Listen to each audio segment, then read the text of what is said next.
ಕರಿಬೇಕಾಗಿತ್ತು.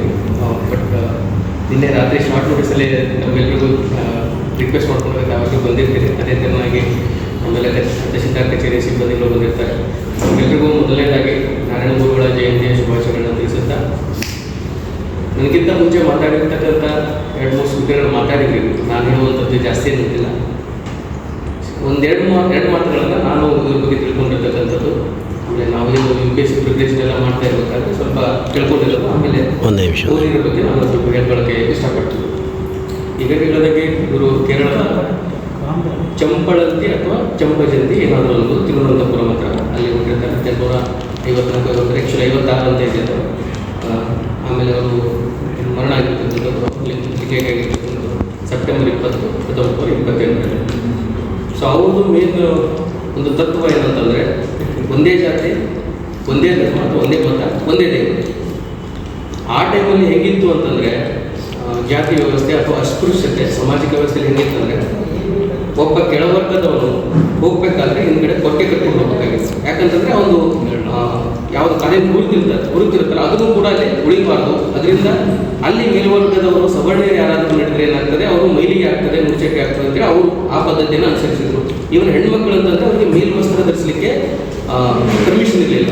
ಅದಕ್ಕೆ ಟ್ಯಾಕ್ಸ್ ಕಟ್ಟಬೇಕಾಗ್ತಿತ್ತು ಮೇಲ್ವಸ್ತ್ರ ಧರಿಸೋದಾದರೆ. ಯಾರಾದರೂ ಮೇಲ್ವರ್ಗದವರು ಹೋಗೋದಾದರೆ ಅವರು ತಮ್ಮ ಶರೀರ ಯಂತ್ರವನ್ನು ತೆಗೆದುಕೊಂಡು ಸೈಡಲ್ಲಿ ಹಾಕಬೇಕು. ಅದು ಅವಾಗಿನ ಕಾಲದಲ್ಲಿ ಅದನ್ನು ಗೌರವ, ಮೇಲ್ವರ್ಗದವರಿಗೆ ಸವರ್ಣರಿಗೆ ಗೌರವ ಕೊಡೋದು ಅಂತ ಆ ಥರ ಡೆಫಿನೇಷನ್ ಇತ್ತು.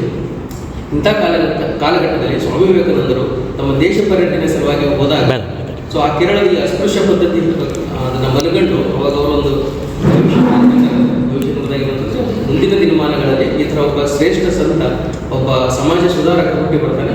ಸೊ ಆ ಸಮಾಜ ಸುಧಾರಕ ಏನು ಮಾಡ್ತಾನೆ ಅಂತಂದರೆ ಈ ಥರ ಎಲ್ಲ ಇರ್ತಕ್ಕಂಥ ಅನಿಷ್ಟ ಪದ್ಧತಿಗಳ ವಿರುದ್ಧ ಹೋರಾಡಿ ಸೊ ಅದನ್ನು ಸಮಾಜವನ್ನು ಸುಧಾರಣೆ ಮಾಡ್ತಾನೆ. ಒಂದು ಹೊಸ ಸಂಪ್ರದಾಯವನ್ನು ಸಂಪ್ರದಾಯಕ್ಕೆ ನಾಂದಿ ಮಾಡ್ತಾರೆ ಅಂತ ಹೇಳಿದ್ರು. ಸೊ ಅವ್ರು ಹೇಳಿರ್ತಕ್ಕಂಥ ಭವಿಷ್ಯವಾಣಿಯಾಗಿ ಇವರು 1856ರಲ್ಲಿ ಹುಟ್ಟಿ ಮುಂದೆ ತಮ್ಮದೇ ಆದಂಥ ಒಂದು ಸಂಪ್ರದಾಯವನ್ನು, ಒಂದು ಜಾತಿ ಪದ್ಧತಿಯ ವಿರುದ್ಧ ಅನಿಷ್ಟ ಏನು ಅಸ್ಪೃಶ್ಯತೆ ಇತ್ತು ಅದರ ವಿರುದ್ಧ ಒಂದು ಮೌನ ಕ್ರಾಂತಿಯನ್ನು ಮಾಡ್ತಾರೆ.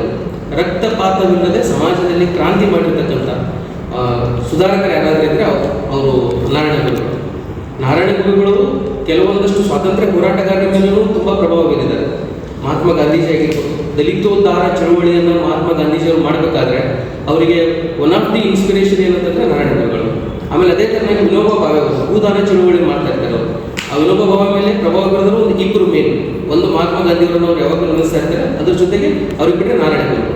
ಯಾಕಂದರೆ ಇವರು ಯಾವುದೇ ಹಿಂದೂ ಸಂಪ್ರದಾಯದಲ್ಲಿ ಇಟ್ಕೊಂಡು ಅಥವಾ ತಾವಿರತಕ್ಕಂಥ ಒಂದು ಜೀವನ ಶೈಲಿಯಲ್ಲಿ ಇಟ್ಕೊಂಡು ಅದನ್ನು ಅದರಲ್ಲಿ ಇದ್ಕೊಂಡೇನೆ ಆ ಸಮಾಜದಲ್ಲಿ ಇದ್ಕೊಂಡು ಅದನ್ನು ತಿದ್ದುವಂಥ ಕೆಲಸ, ಅದನ್ನು ತಿಳಿಗೊಳಿಸುವಂಥ ಕೆಲಸ ಮಾಡಿರ್ತಕ್ಕಂಥದ್ರಲ್ಲಿ ಸಮಾಜ ಸುಧಾರಕರು ಇವರು.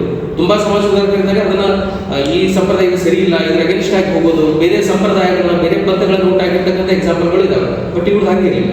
ಇವ್ರದ್ದು ಏನಿತ್ತಂದರೆ ತಾವು ಇರ್ತಕ್ಕಂಥ ಸಮಾಜದಲ್ಲೇ ಇಲ್ಲಿ ಇರ್ತಕ್ಕಂಥ ಅನಿಷ್ಟ ಪದ್ಧತಿಗಳ ವಿರುದ್ಧ ಹೋರಾಡಿದರೆ ಯಾವುದೇ ಕೆಟ್ಟ ಆಚರಣೆಗಳಿದ್ದಾವೆ ಅವನ್ನೆಲ್ಲ ನಾವು ಕರೆಕ್ಟ್ ಮಾಡಿಕೊಂಡ್ರೆ, ಅವನ್ನೆಲ್ಲ ತಿಳಿಗೊಳಿಸ್ಕೊಂಡ್ರೆ ಈಗಿರ್ತಕ್ಕಂಥ ಜೀವನ ಏನಿರ್ತದೆ, ಇದೇ ನಮ್ಮದು ಧರ್ಮ, ಇದೇ ನಮ್ಮದು ಸಂಪ್ರದಾಯ ಇದೆ, ಇದೇ ಎಲ್ಲಕ್ಕಿಂತ ಒಳ್ಳೆಯ ಸಂಪ್ರದಾಯ ಇದೆ.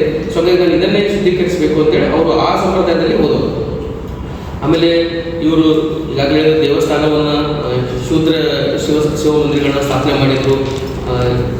ಕೆಳವರ್ಗದ ಜನರಿಗೆ ದೇವರು ಅನ್ನೋದೇನು ಅವಾಗಿನ ಕಾಲದಲ್ಲಿ ಏನಿತ್ತಂದರೆ ದೇವರು ಅಂತಂದರೆ ಅದು ಮೇಲ್ವರ್ಗದವರಿಗೆ ಮಾತ್ರ ಇತ್ತು. ಅಲ್ಲಿ ಯಾರಿಗೂ ಎಂಟ್ರಿ ಇರಲಿಲ್ಲ, ಯಾರಿಗೂ ಪ್ರವೇಶ ಇರಲಿಲ್ಲ. ಇದನ್ನು ನಾವು ಸ್ವಾತಂತ್ರ್ಯ ಪೂರ್ತಿ ನೋಡ್ತೀವಿ. ಡಾಕ್ಟರ್ ಭೀಮರಾವ್ ಅಂಬೇಡ್ಕರ್ ಅವರು ಕೂಡ ಏನು ಮಾಡ್ತಾ ಇರ್ತಾರೆ, ಇದೊಂದು ದೇವಸ್ಥಾನ ಎಂಟ್ರಿ ಮಾಡ್ತಕ್ಕಂಥ ಒಂದು ಚಳವಳಿಯನ್ನು ಹಾಕೊಂಡಿರ್ತಾರೆ. ಸೊ ಅವರಿಗೂ ಕೂಡ ಇದು ಒಂದು ಪ್ರೇರಣೆ.